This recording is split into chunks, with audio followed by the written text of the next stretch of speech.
alasannya Plato ya, negara itu seperti tubuh kita ini.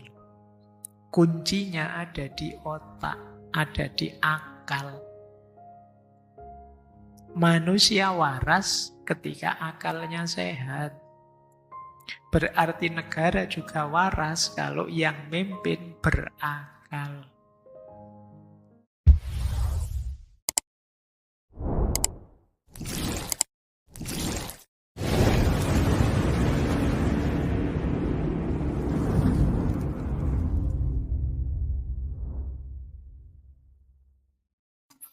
Assalamualaikum warahmatullahi wabarakatuh. Bismillah, mari kita lanjut lagi belajar kita, ngaji kita. Jadi intinya ngaji filsafat itu ya ngaji, kita belajar ya. Segala yang di luar itu bonus. Jadi bonus itu ada, alhamdulillah, tidak ada ya, tidak masalah. Bahkan termasuk pemahaman kita, kepandaian kita, itu ya anugerah sebenarnya, bonus. Karena yang bisa kita lakukan hanya belajarnya. Maka ayo kita mulai ya, nawaitunya belajar. Baik, kita mulai nggih. Sekarang kita bahas tema utama kita, philosopher king. Raja filosof. Jadi philosopher king itu kalau menurut Plato adalah pemimpin negara yang sekaligus seorang filosof. Filosof ya, bukan filsafat atau akademisi filsafat, tapi seorang filosof. Mungkin di banyak kesempatan saya jelaskan apa bedanya ahli filsafat dengan filosof. Kalau filosof itu ya dia bisa berefleksi, berkontemplasi, mengevaluasi, mendayagunakan akal budinya. Kalau ahli filsafat itu orang yang bisa menjelaskan pikiran-pikirannya para filosof, ngerti peta kajiannya filsafat dan lain sebagainya. Ini ahli filsafat. Ada orang yang ahli filsafat tapi bukan filosof.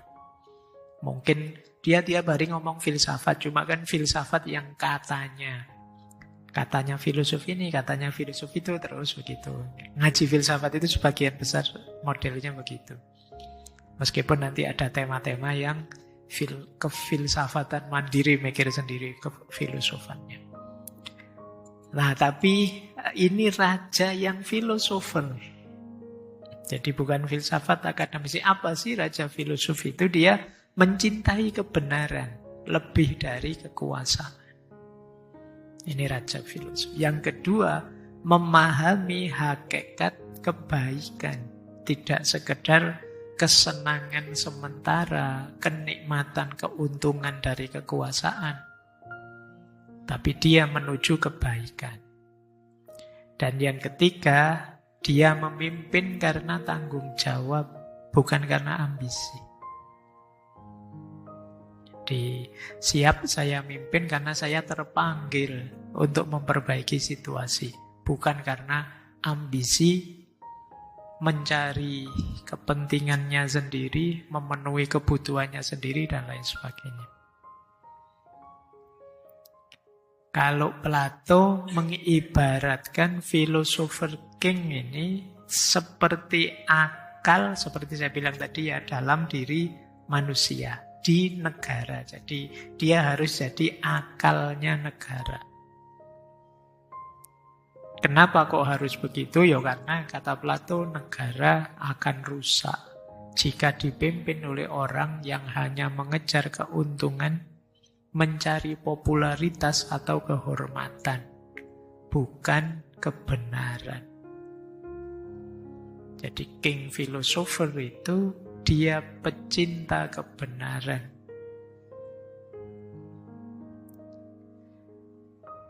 Itulah kenapa diidealkan oleh Plato. Sampai di Republik ada kalimat, negara tidak akan bebas dari kejahatan dan juga umat manusia sebelum para filosof menjadi raja atau para raja dan penguasa sejati menjadi filosof. Jadi sebelum para raja jadi filosof, sebelum para filosof jadi raja. Kalau di kita filosof jadi raja mungkin berat ya. Rajanya saja dijadikan filosof gimana? Suruh belajar, suruh latihan refleksi, dan lain sebagainya. Karena kombinasi dua ini penting. Kenapa sih penting? Karena pemimpin itu otaknya. Pemimpin itu reasonnya. Sebagaimana otak kita, akal kita ini, itu kan yang ngatur seluruh tubuh ini.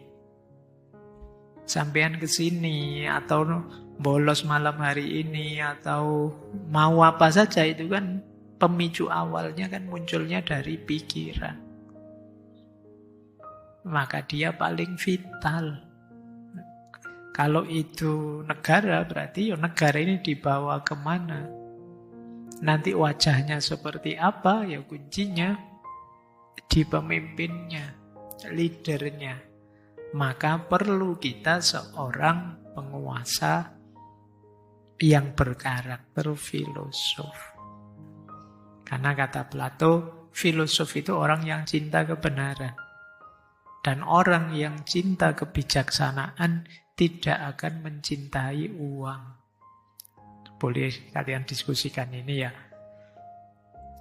Berarti orang bijaksana itu ya butuh uang, tapi tidak akan cinta uang. Ini tema ini kapan-kapan kita bahas panjang. Benar nggak sih filosof itu tidak butuh uang? Kata siapa kan gitu. Butuh, tapi ya kalau bisa jangan cinta uang. Bahkan kenapa pemimpin harus filosof? Karena filosof itu cintanya kebijaksanaan. Kalau dia cinta uang, negaranya bahaya. Kalau dia cinta materi, negaranya bahaya. Kalau dia cinta kehormatan, cinta popularitas, negaranya bahaya. Nah, kita lanjutkan. Apa cirinya Philosopher's King? Ada 5 ya, kalau di Plato secara umum ini ya merinci dari tulisan-tulisan beliau. Yang pertama jelas ya, cinta kebenaran. Tidak puas hanya dari opini-opini, tapi mencari pengetahuan sejati. Apa bedanya opini dan pengetahuan sejati? Kembali ke sesi kita 2 minggu kemarin. Doksa dan episteme. Dia tidak akan mudah tertipu oleh hoax, propaganda, retorika.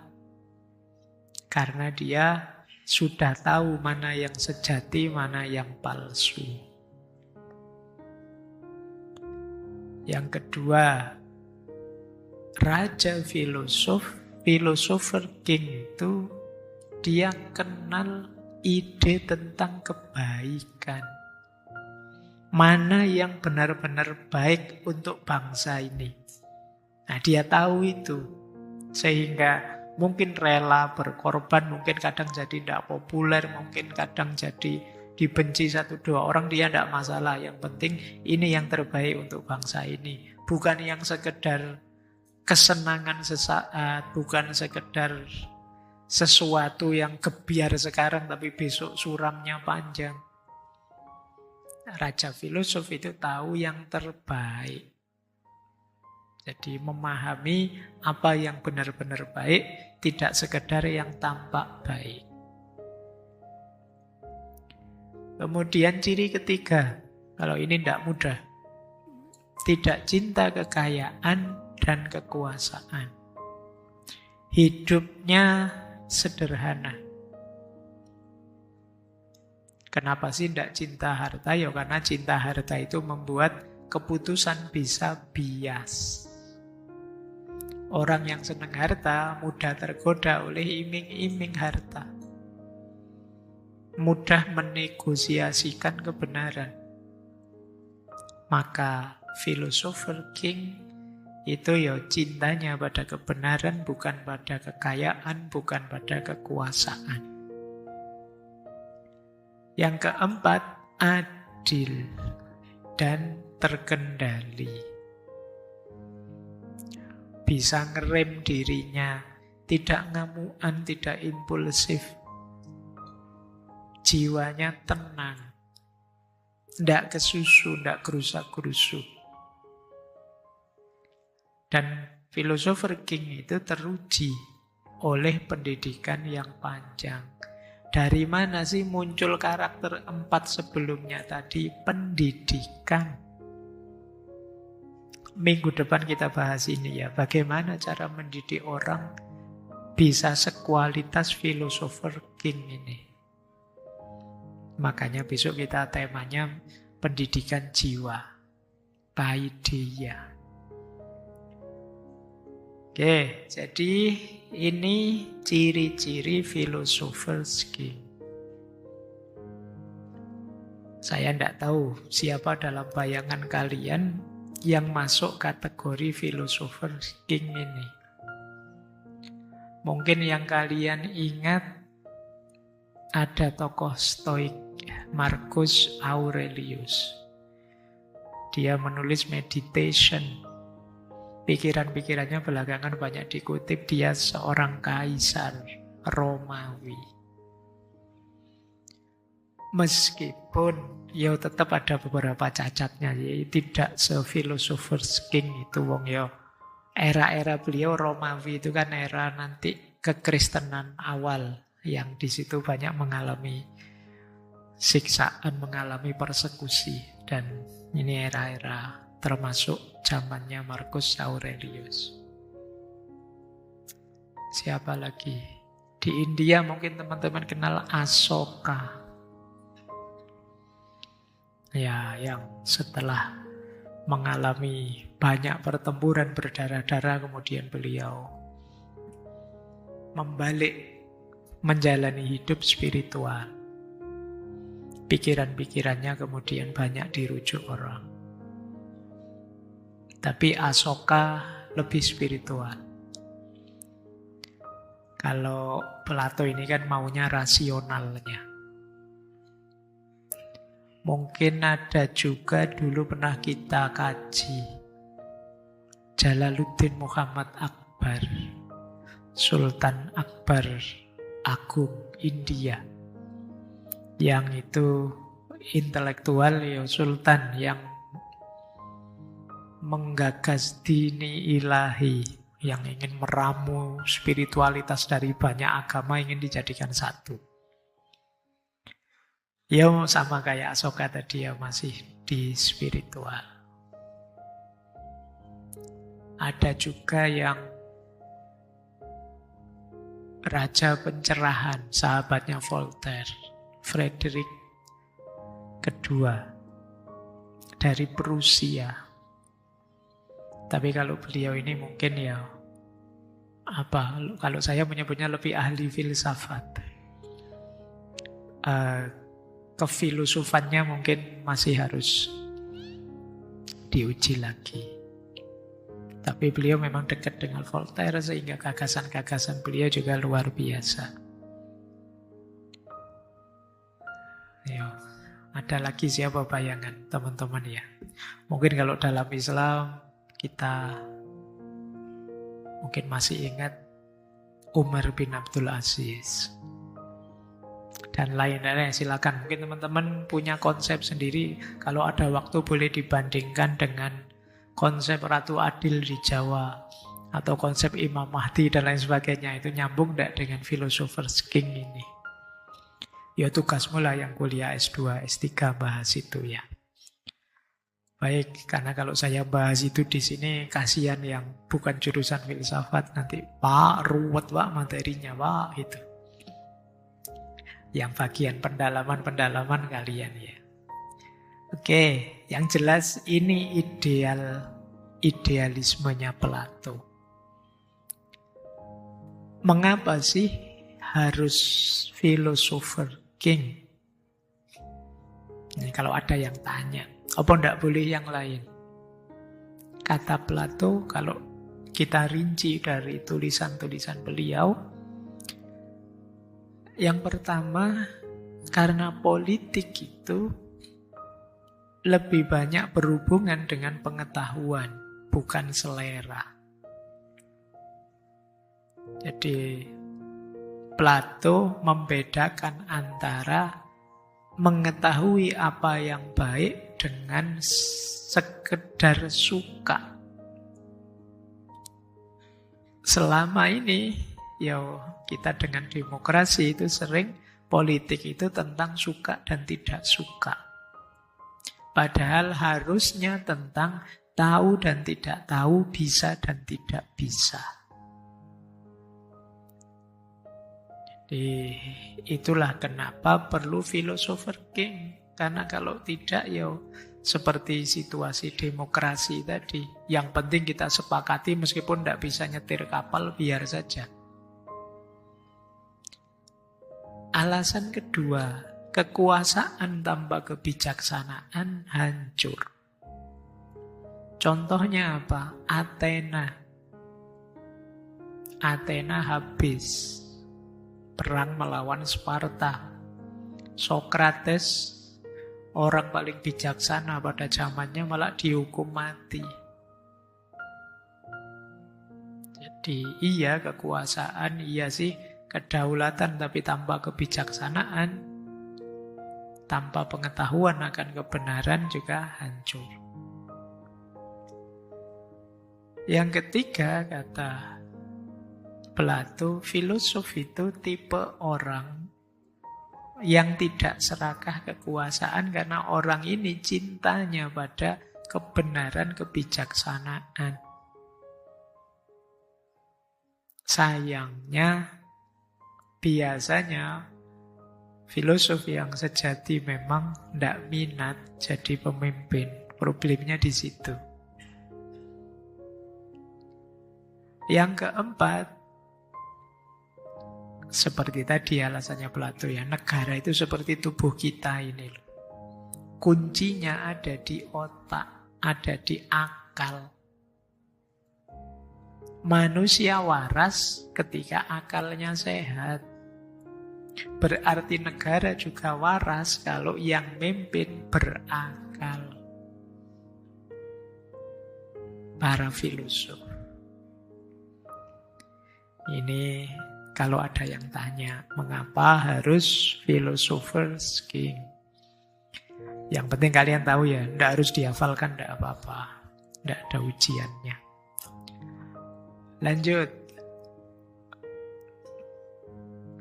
Kenapa sih kemudian kok Plato sampai kepikiran ide philosopher king ini?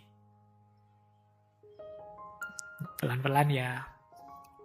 Kalau ini latar belakangnya. Yang pertama tadi tentu saja Athena yang demokratis. Abad ke-5 sebelum Masehi. Yang teman-teman tahulah di sana demokrasinya langsung. Warga bisa ngomong langsung. Ada majelisnya khusus. Yang mengutamakan retorika dan popularitas. Jadi yang dipilih itu berarti yang paling populer. Siapa yang paling populer? Yang paling pinter berretorika. Paling pinter ngomong, paling pinter pencitraan, paling pinter, dia yang akan menang. Karena yang seneng banyak. Oke, jadi latar belakangnya itu. Yang kedua, Plato mengalami trauma perang Peloponnesos. Ini perang antara Athena dan Sparta. Athena dengan demokrasinya, kalau Sparta itu terkenal militeristik. Efeknya apa? Athena kalah. Terus krisis ekonomi, krisis moral. Orang tidak percaya lagi pada pemerintah.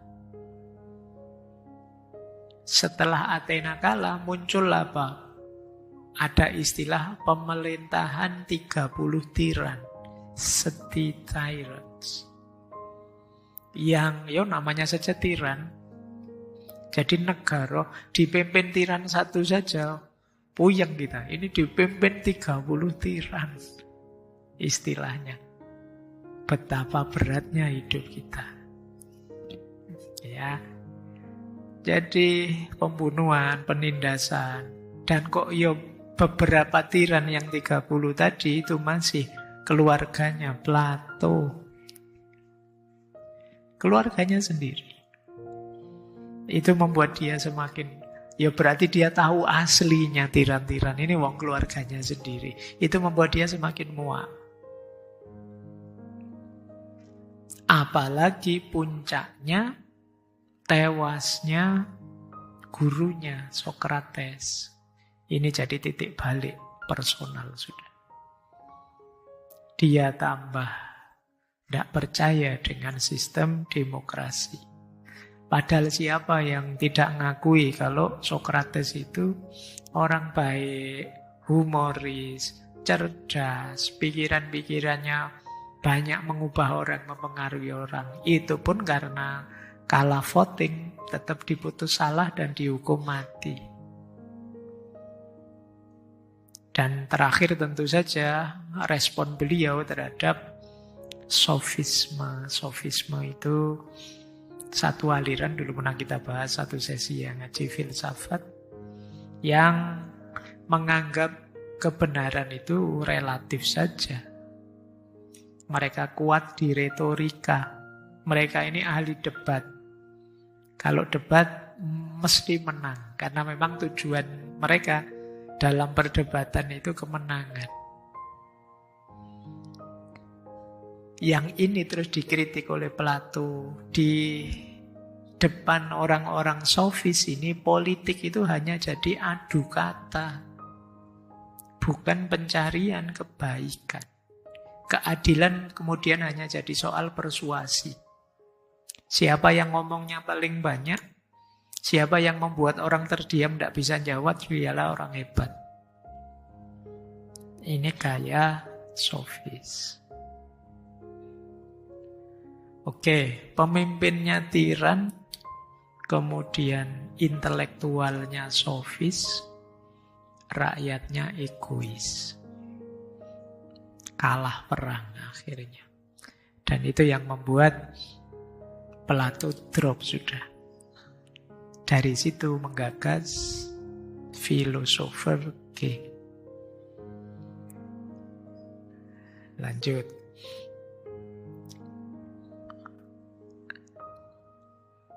Apa lawannya philosophers king? Istilahnya Plato tadi ya, demagog.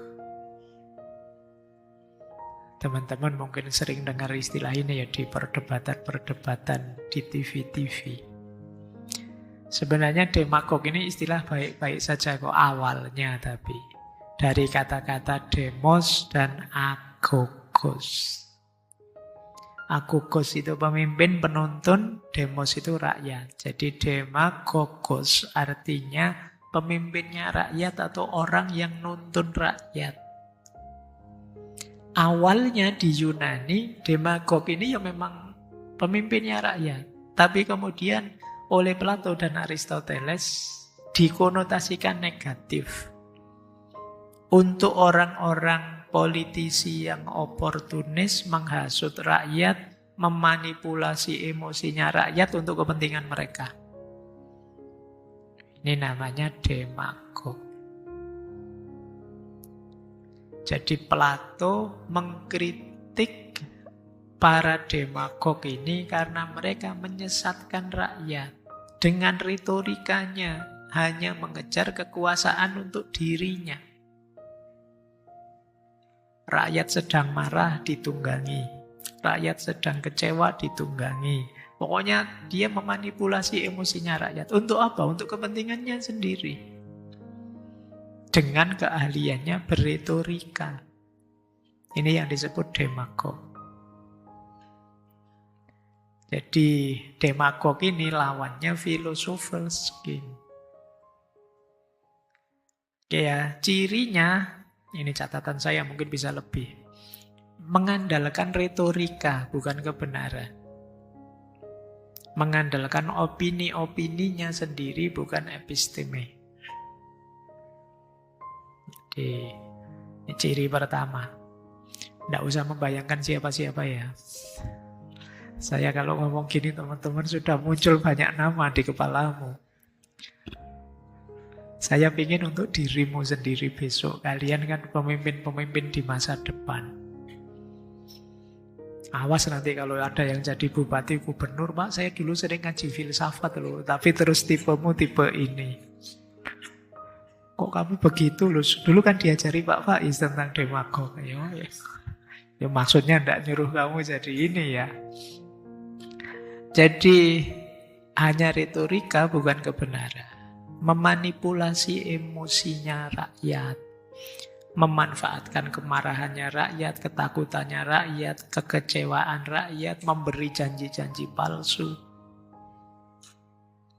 menawarkan solusi instan, janji-janji instan yang tidak rasional. Tenang saja, tahun depan Indonesia akan nomor 1 misalnya, kayak gini wis, sudah. Kayak gini ciri-cirinya demagog. Dia asal ngomong yang penting dipilih. Ini demagog. Kemudian yang terakhir, mengorbankan kebaikan jangka panjang demi popularitas sesaat. Jadi yang penting saya dipilih, kamu maunya apa? Tak turuti. Padahal mungkin maunya yang tadi dituruti bisa punya efek jangka panjang. Yang penting kamu mau milih. Ini namanya demagog. Andalannya retorika, mengendarai emosinya orang banyak demi tercapai tujuannya sendiri. Nah, kalau pakai rute itu, diawali dari demokrasi, terus muncul demagog. Setelah muncul demagog, rakyat terhasut. Setelah rakyat terhasut, percaya pada dia. Ketika dia sudah dipercaya, dipilih, perilakunya seperti tiran. Makanya tadi yang paling bawah dari demokrasi, tiba-tiba kok jadi tirani, Pak? Rutenya ini. Jadi dari demokrasi, demagog, rakyat percaya, tapi terus lahirlah tiran baru. Baik, kita lanjut. Ambil nafas sebentar. Oke, teman-teman tegang semua ya, membayangkan ini cocok sama apa, mesti ngono kamu. Oke, ini wong Plato membaca zamannya kok. Dan sampai hari ini berarti memang mirip-mirip saja ya fenomena politik itu. Baik, ya tentu saja Plato tetap ada kurangnya. Oke ya, teman-teman sudah paham apa itu demagog, apa itu philosopher king.